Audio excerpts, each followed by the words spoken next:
ہم سب مل کر محبتوں کا ایک گلدستہ تیار کر رہے ہیں جسے آج جامعہ صفت المدینہ کی طرف سے مدینہ منورہ بھیجنا ہے۔ یہ محفل آپ لوگوں کی محبتوں اور عقیدتوں کا گلدستہ ہے جو سرکار مدینہ کی بارگاہ میں پیش کیا جا رہا ہے۔ کیا خیال ہے آپ لوگوں کا؟ وہ کریم آقا جو طائف کے بازار میں پتھر پھینکنے والوں کو ہدایت کی دعا دیتے ہیں، وہ گلدستے پیش کرنے والوں کو کیا کچھ عطا فرمائیں گے؟ آج اس محفل میں شامل ہو کر ہمیں اپنے گناہ بخشوانے کا موقع مل گیا ہے، مقدر چمکانے کا موقع مل گیا ہے۔ ہم کسی عامی کا ذکر نہیں کر رہے، رحمت للعالمین کا ذکر کر رہے ہیں۔ اس ذکر کو اللہ نے بڑی بلندیاں عطا فرمائی ہیں۔ وَرَفَعْنَا لَكَ ذِكْرَكَ۔ اس ذکر میں بیماریوں کی شفا ہے، اس ذکر میں دعاؤں کی قبولیت ہے، یہ ذکر مشکلات کو ٹال دیتا ہے، یہ ذکر مصیبتوں سے نکال لیتا ہے، یہ ذکر رسول کامیابیوں کے دروازے کھلوا دیتا ہے۔ ذکر رسول باعث رحمت بھی ہے، باعث ہدایت بھی ہے اور باعث نجات بھی ہے۔ اللہ نے اس ذکر کو بڑی شانیں عطا کی ہیں۔ یوں کہہ لیں کہ اللہ جس پہ کرم کرنا چاہتا ہے اسے اپنے محبوب کا ذکر کرنے اور سننے کی توفیق عطا فرما دیتا ہے۔ مفتاح دار السعادہ کے اندر حافظ ابن قیم نے یہ روایت نقل کی ہے۔ دوسرے خلیفہ راشد سیدنا فاروق اعظم عمر بن خطاب رضی اللہ تعالیٰ عنہ فرماتے ہیں، کچھ لوگ اپنے گھروں سے نکلتے ہیں اس حال میں کہ ان کے کاندھوں پہ گناہوں کا بوجھ ہوتا ہے۔ وہ گلیوں میں چل رہے ہیں گناہ اٹھائے ہوئے، بازاروں سے گزر رہے ہیں گناہ اٹھائے ہوئے۔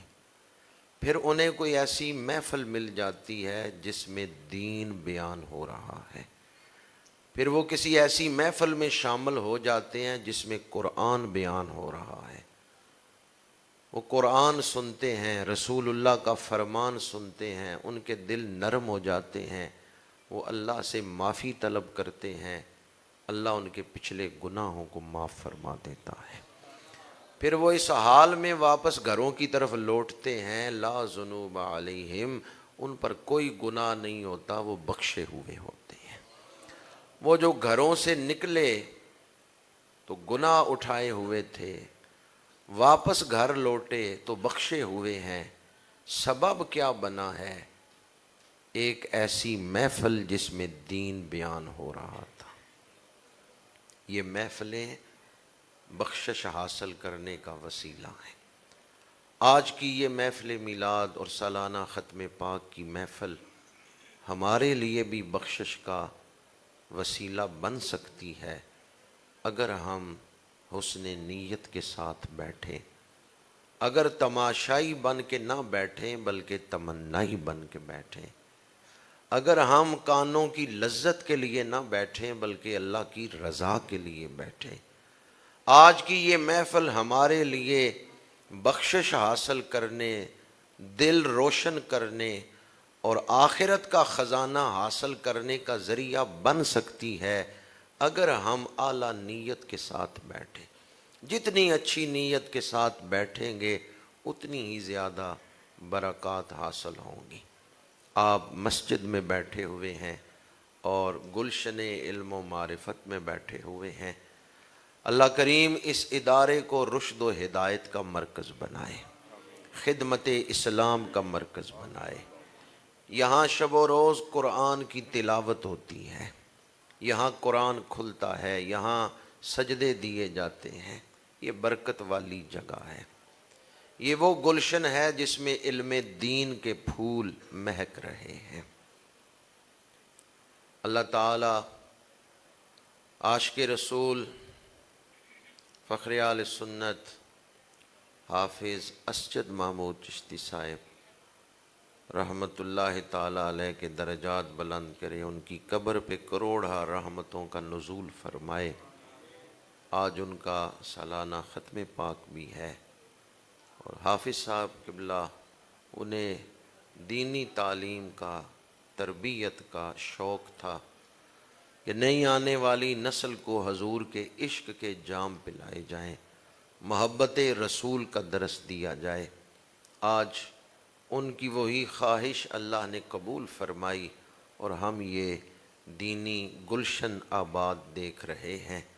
دعا گو ہوں اللہ تعالیٰ اس دینی ادارے کو مزید ترقیاں عطا فرمائے، اور آنے والی نسلوں کے لیے اسے مینارہ نور بنا دے۔ آج حافظ صاحب کے ختم کے ساتھ ساتھ محفل میلاد النبی بھی ہے، تو اسی نسبت کو پیش نظر رکھتے ہوئے میں نے سورۃ النساء آیت نمبر 174 تلاوت کرنے کا شرف حاصل کیا ہے۔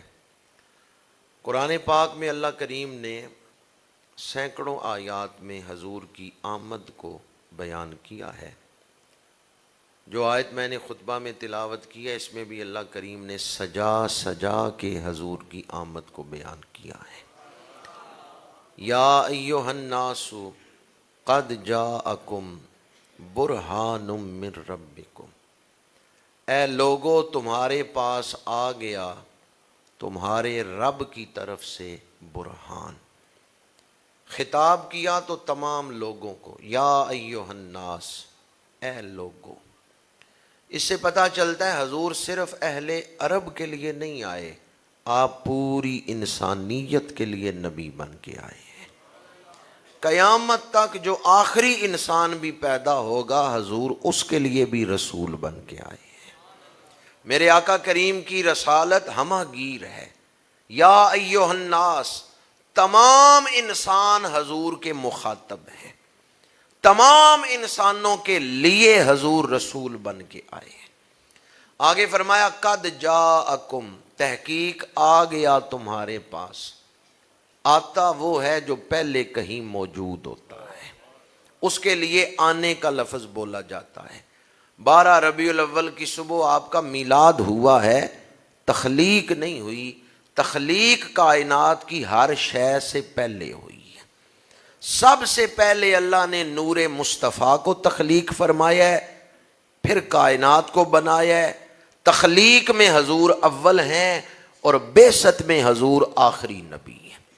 یا ایھا الناس قد جاءکم، اے انسانوں، اے لوگو، تحقیق آ گیا تمہارے پاس۔ کون آ گیا؟ برہان۔ مفسرین نے لکھا ہے برہان حضور کے صفاتی ناموں میں سے ایک نام ہے۔ برہان کا معنی کیا ہے؟ اوقد الادلہ، سب سے بڑی دلیل۔ برہان کا معنی کیا ہے؟ سب سے بڑی دلیل۔ دوسرا معنی امام فخر الدین رازی نے لکھا ہے هو الدلیل القاطع للعذر، وہ دلیل جس کے بعد انکار کی گنجائش نہ رہ جائے، وہ دلیل جسے سن کے بندہ ماننے پہ مجبور ہو جائے، انکار کی گنجائش نہ رہ جائے، اس دلیل کو برہان کہتے ہیں۔ اب میں نے جو 2 معانی بیان کیے ہیں برہان کے، ان دونوں میں دلیل کا لفظ آیا ہے۔ سب سے بڑی دلیل یا مسکت دلیل، اسے برہان کہتے ہیں، پر دلیل کا لفظ دونوں میں آیا ہے۔ اب سوال یہ ہے دلیل کسے کہتے ہیں؟ دلیل کا معنی کیا ہے؟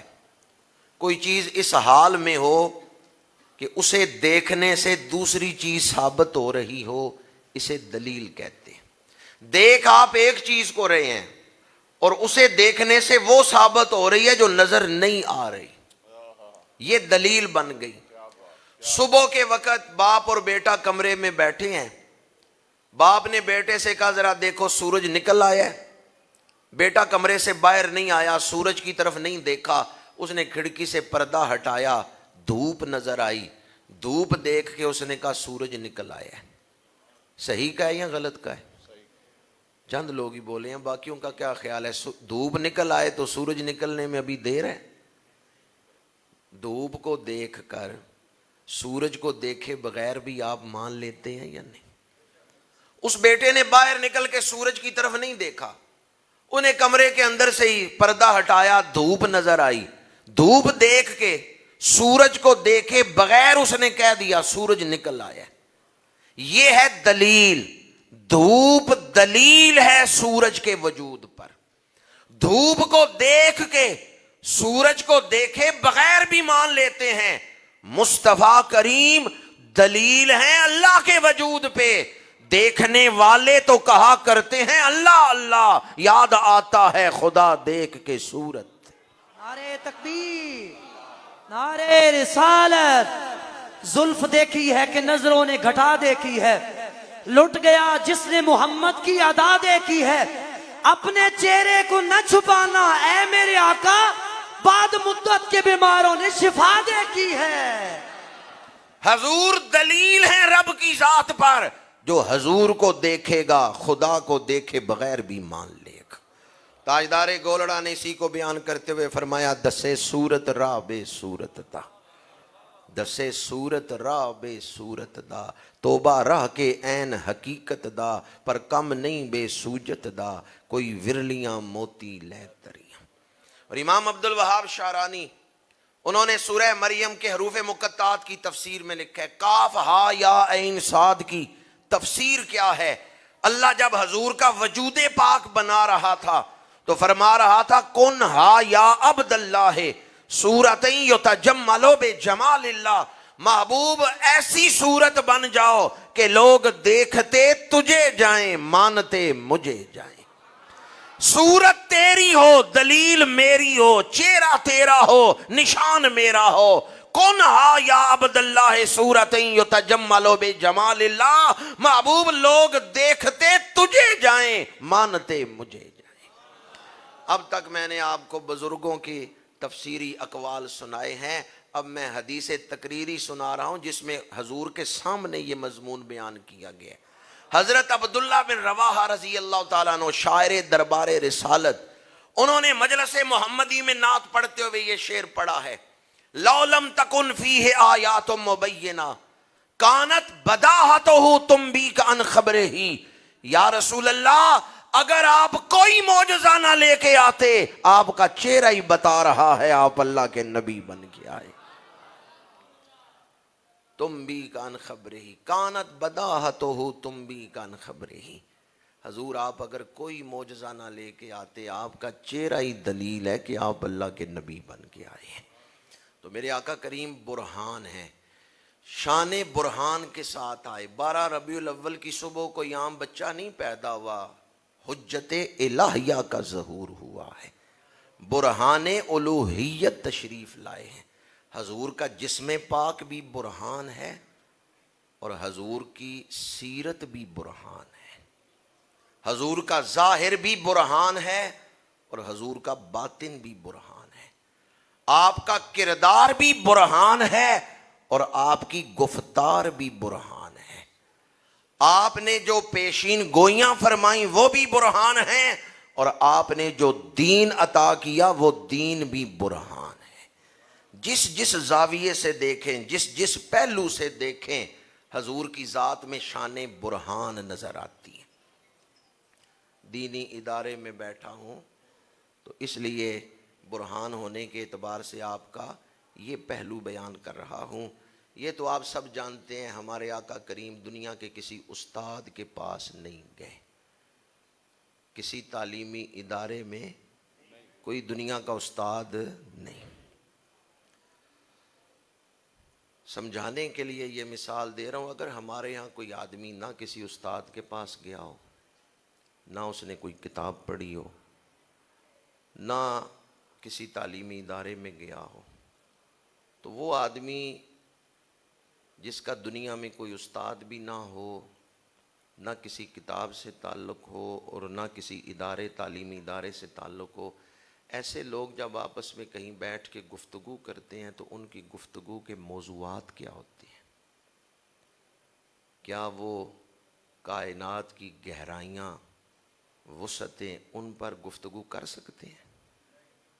یہ کائنات کیوں بنائی گئی، کس نے بنائی، وہ لوگ جو کبھی کسی استاد کے پاس ہی نہیں بیٹھے، نہ کوئی علم بظاہر پڑھا، وہ ایسی ان کے گفتگو کے موضوعات کیا ہوتے ہیں، اور اگر وہ کوئی علم و موضوع اختیار بھی کر لیں تو ان کے الفاظ کیا ہوں گے،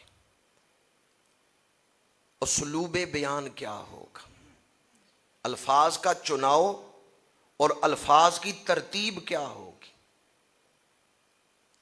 اب ایک طرف آپ ایسے شخص کو ذہن میں رکھیں کہ جو کسی استاد کے پاس بھی نہیں گیا اور بظاہر کوئی کتاب بھی نہیں پڑھی، ایسے لوگوں کے موضوعاتی گفتگو کیا ہوتے ہیں، الفاظ کیا ہوتے ہیں، انداز کیا ہوتا ہے، اور دوسری طرف سید العالمین خاتم النبیین کی احادیث پڑھ کے دیکھیں تو آپ اش اش کر اٹھیں گے، حضور کی گفتار بتا رہی ہے آپ اللہ کے رسول بن کے تشریف لائے ہیں، کائنات کے راز حضور کھول رہے ہیں، اللہ کی پہچان حضور کروا رہے ہیں، زندگی گزارنے کا ڈھنگ حضور سکھا رہے ہیں، بلکہ حضور کی زبان پاک سے نکلے ہوئے الفاظ ان کو سمجھنے کا نام ہی علم قرار پایا ہے۔ حضور صرف علم والے نہیں، حضور تو علم کا معیار قرار پائے ہیں۔ مفسر کون ہے، محدث کون ہے، فقیہ کون ہے، علماء کون ہیں، مبلغین کون ہیں، یہ سارے وہ لوگ ہیں جو حضور کی زبان پاک سے نکلے ہوئے الفاظ کی تشریح میں لگے ہوئے ہیں۔ کوئی فقیہ بن گیا ہے، کوئی محدث بن گیا ہے، کوئی مبلغ بن گیا ہے، کوئی سیرت نگار بن گیا ہے، کوئی کسی حوالے سے علم کے مرتبے پہ فائز، یہ سارے لوگ حضور کی زبان پاک سے نکلے ہوئے الفاظ کی تشریح کر رہے ہیں، اور حضور دنیا کے کسی استاد کے پاس نہیں گئے۔ الرحمن علم القرآن، رحمان نے اپنے محبوب کو قرآن سکھایا ہے۔ حضور کا استاد ہے تو رحمان ہے جس نے آپ کو یہ سب کچھ عطا فرمایا ہے۔ میرے آقا کریم صلی اللہ علیہ وآلہ وسلم کی احادیث سامنے رکھیں، یا حضور کے وجود پاک سے دنیا کو جو قرآن ملا ہے، قرآن اللہ کا کلام ہے لیکن دنیا کو ملا ہے تو کس کے ذریعے سے ملا ہے؟ میرے آقا کریم کے واسطے سے ملا ہے، حضور کے وسیلے سے ملا ہے۔ حضور نے انگشت مبارک اٹھائی، چاند دو ٹکڑے ہو گیا، اس معجزے کو ہم مانتے ہیں لیکن ہم نے یہ معجزہ دیکھا؟ دعا فرمائی، ڈوبا ہوا سورج واپس عصر کے وقت پہ آ گیا، ہم اس معجزے کو مانتے ہیں، رد شمس، لیکن ہم نے یہ معجزہ دیکھا؟ آپ نے پتھر پانی پہ تیرایا، آپ نے درخت زمین پہ دوڑایا، آپ نے ابو جال کی مٹھی میں کنکریوں سے کلمہ پڑھایا، آپ نے مشکیزے میں ہاتھ رکھا، 5 انگلیوں سے پانی کی نہریں جاری ہو گئیں۔ ہم ان تمام معجزات کو مانتے ہیں لیکن ہم نے یہ معجزات دیکھے؟ کوئی ایسا معجزہ ہے جو آج بھی ہمارے سامنے ہو اور ہم دیکھ رہے ہوں؟ قرآن وہ معجزہ ہے جو آج ہمارے سامنے ہے، اور ہم غیر مسلموں کو بھی کہتے ہیں آؤ دیکھو ہمارے آقا کا معجزہ۔ یہ معجزہ آج ہم غیر مسلموں کو بھی دکھا سکتے ہیں۔ حضور کے معجزات میں سب سے بڑا معجزہ قرآن پاک ہے۔ بے شمار معجزات اللہ نے حضور کو عطا فرمائے، سب سے بڑا معجزہ کون سا ہے؟ سب سے بڑا معجزہ کون سا ہے؟ قرآن پاک۔ اور یہ وہ معجزہ ہے جو آج ہمارے سامنے ہے، اور ہم غیر مسلموں کو بھی دکھا سکتے ہیں کہ قرآن جیسی کوئی کتاب تو لے کے آؤ۔ یہ چیلنج آج بھی قرآن کا موجود ہے، اور آج بھی دنیا قاصر ہے قرآن کی مثال لانے سے۔ قرآن ایسی شان والی کتاب ہے۔ یہ بھی حقیقت ہے کہ ہمیں نہیں پتہ کہ قرآن کے اندر کیا کچھ ہے، کیونکہ ہمارا جو تعلق ہے وہ سرسری ہے، ہم قرآن کے سمندر میں غوطہ زن نہیں ہوئے۔ یہ جو دینی ادارہ بنایا گیا ہے، اس کا مقصد ہی یہ ہے کہ قرآن سے سرسری تعلق نہ ہو، بلکہ قرآن کے لیے اپنی زندگی یوں وقف کریں کہ پھر زندگی قرآن کی خدمت میں گزرے، قرآن پڑھاتے ہوئے، قرآن سمجھاتے ہوئے۔ یہاں جو درس نظامی کا سلسلہ شروع کیا گیا ہے، اس میں جو صرف ناب پڑھائے جاتے ہیں یہ علوم، صرف ناب، بلاغت، منطق، یہ سارے وہ معاون علوم ہیں جو آپ کو قرآن سمجھنے کے قابل بناتے ہیں، قرآن سمجھنے کے لائق بناتے ہیں، یہ وہ علوم ہیں۔ اگر ہمیں قرآن کی سمجھ آ جائے اور ہم غیر مسلموں کو سمجھا سکیں کہ قرآن کیا ہے، تو کوئی وجہ نہیں کہ آج بھی لوگ قرآن کی طرف دوڑ پڑیں، قرآن کو اپنا لیں۔ سورہ صاد آیت نمبر 29 میں اللہ کریم نے فرمایا کتاب انزلناہ الیک مبارک، وہ کتاب جو ہم نے آپ کی طرف نازل کی ہے یہ بڑی برکتوں والی کتاب ہے، کتاب مبارک ہے۔ پنجابی میں ترجمہ کروں، اللہ فرما رہا ہے اے کتاب جڑی اساں نازل کیتی ہے اے تواڈے نفع دی شے ہے، ایدے وچ تواڈا فائدہ ہے، جہاں ہمارا فائدہ ہو وہاں ہم پہنچ جاتے ہیں، اور اللہ فرما رہا ہے قرآن کو اپنانے میں تمہارا ہی فائدہ ہے۔ کتاب انزلناہ الیک مبارک، میرے آقا کریم صلی اللہ علیہ وآلہ وسلم کے معجزات، ان میں سب سے بڑا معجزہ قرآن جو آج برکتیں تقسیم کر رہا ہے۔ قرآن شفا ہے، قرآن رحمت ہے، قرآن مبارک ہے۔ کتنے نام ہیں جو قرآن پاک کے اندر اس کتاب کے بیان کیے، ایک نام نہیں قرآن، بلکہ اس کے بہت سارے نام ہیں۔ مجید بھی اس کا نام ہے، مبارک بھی اس کا نام ہے، حکیم بھی اس کا نام ہے، یاسین والقرآن الحکیم، اور کتاب ہدایت بھی اس کا نام ہے، ہدی للمتقین۔ قرآن پاک کے متعدد نام ہیں، اس میں بہت سارے خزانے ہیں، لیکن ہمارا اتنا ہی تعلق ہے کہ بس مانتے ہیں قرآن اللہ کی کتاب ہے، بس اس سے آگے ہمارا کوئی تعلق نہیں ہے اس کے ساتھ۔ اگر قرآن کے ساتھ عملی تعلق ہوگا یا تعلق ہوتا تو آج ہماری یہ حالت نہ ہوتی۔ 57 اسلامی ملک ہیں اور فلسطین میں کوئی کردار نہیں ادا کر پا رہے۔ وہ معزز تھے زمانے میں مسلمان ہو کر، اور ہم خوار ہوئے تارک قرآن ہو کر۔ آج جس ادارے میں محفل میلاد منعقد ہے، اس ادارے کو بنانے کا مقصد ہی یہ ہے قرآن کی خدمت، لیکن ایسی خدمت جس میں صاحب قرآن کی محبت پہلے دل میں ہو، پھر قرآن کی خدمت۔ اور ہدایت اسی وقت ملتی ہے جب رسول اللہ کی محبت دل میں بسا کر قرآن پاک سے تعلق جوڑا جائے۔ حضور کے برہان ہونے کے اعتبار سے میں نے آپ کے سامنے یہ تفسیری نقطہ بیان کیا ہے کہ حضور کا ظاہر بھی برہان ہے، حضور کا باطن بھی برہان ہے، آپ کی گفتار بھی برہان ہے اور آپ کا کردار بھی برہان ہے۔ آپ کے سینہ پاک پہ قرآن اترا ہے، قرآن مبارک ہے، تو پھر آپ کا سینہ بھی مبارک ہے۔ وہ چیزیں جو ہمارے ساتھ نسبت رکھیں تو ان میں عیب ہوتا ہے، وہی چیزیں جب حضور کے ساتھ نسبت رکھتی ہیں تو عیب دور ہو جاتا ہے، برکتیں آ جاتی ہیں۔ ہمارے تھوک میں بیماریاں ہیں اور حضور کے لعاب دہن میں بیماریوں کی شفا ہے۔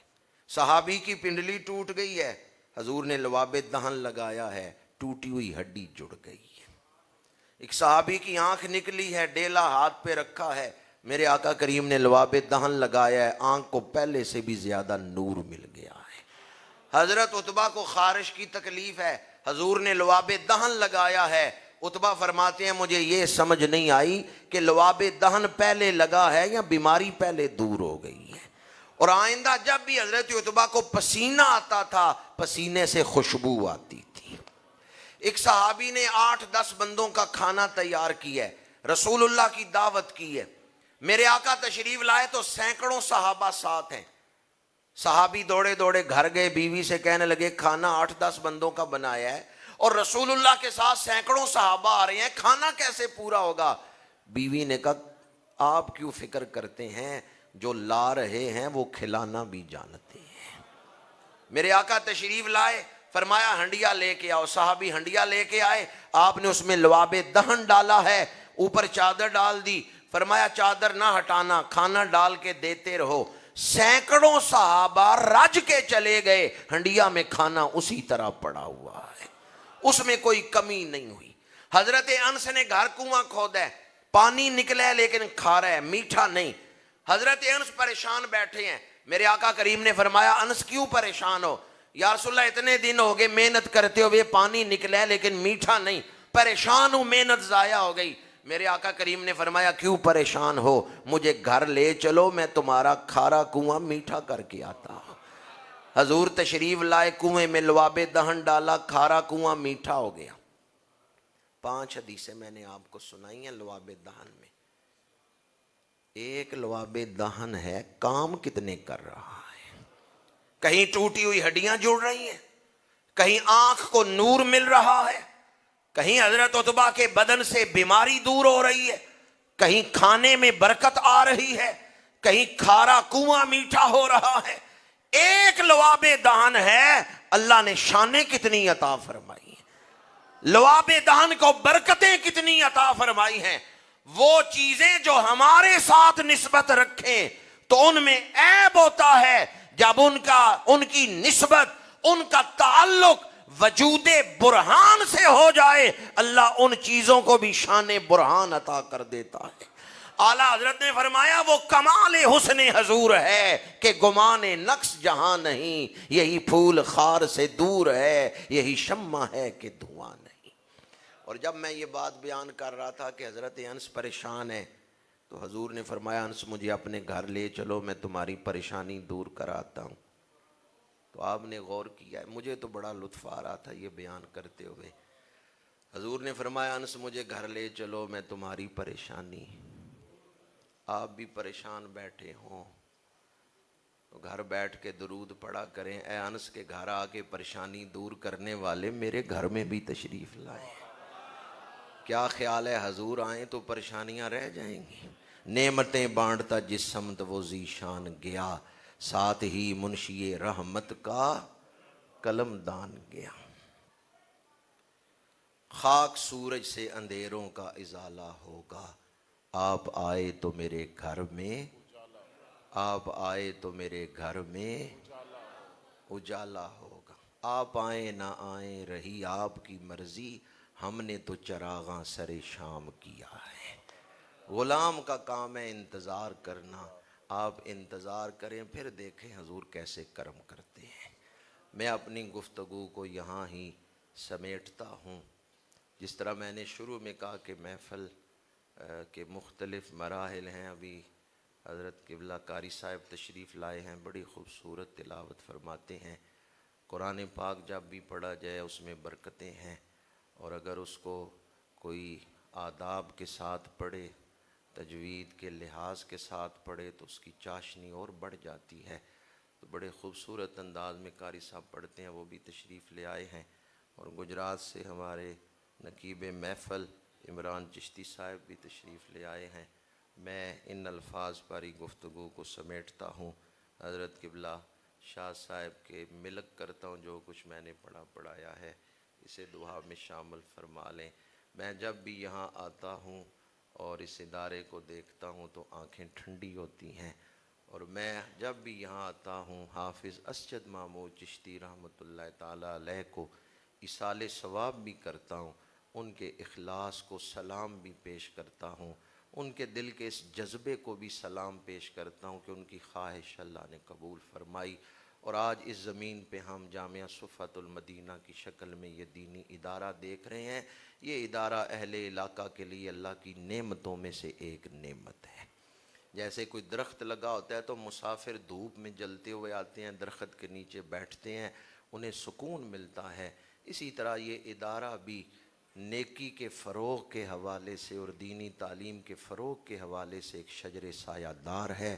اللہ تعالی ہمیں اس ادارے سے محبت کی اور اپنی ذمہ داریاں ادا کرنے کی توفیق عطا فرمائے۔ وآخر دعوانا ان الحمد للہ رب العالمین۔